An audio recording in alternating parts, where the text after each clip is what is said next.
तुम्ही मोबाईलच्या कॅमेऱ्यात बरेच फोटो काढले असतील। अशीच एक महिला जिने आपल्या 3 महिन्याच्या मुलाचे फोटो काढले, पण मोबाईलचा फ्लॅश मुलाच्या डोळ्यावर पडल्यानंतर त्याला तिचं भयानक सत्य समजलं।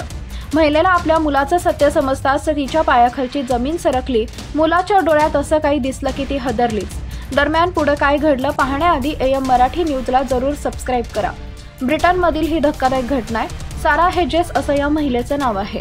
नोव्हेंबर 2022 मधील ही गोष्ट।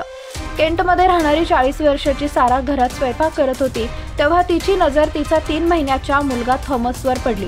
तिला त्याच्या डोळ्यात एक विचित्र पांढरी चमक दिसत होती। त्याचे डोळे मांजरासारखे दिसत होते।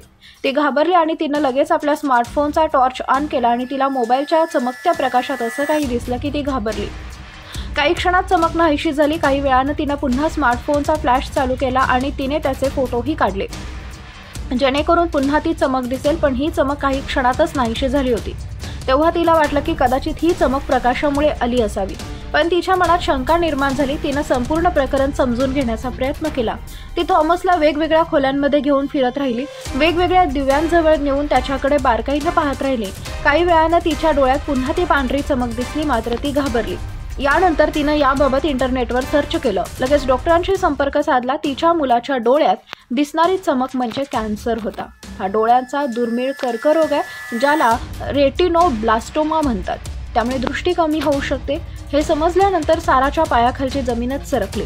तिने मुलावर तातडीने उपचार सुरू केले। नोव्हेंबर 2022 मध्ये 6 वेळा केमोथेरपी करण्यात आली। न्यूयॉर्क पोस्टच्या रिपोर्टनुसार 10 मे 2023 रोजी डॉक्टरांनी त्याला कॅन्सर मुक्त घोषित केलं।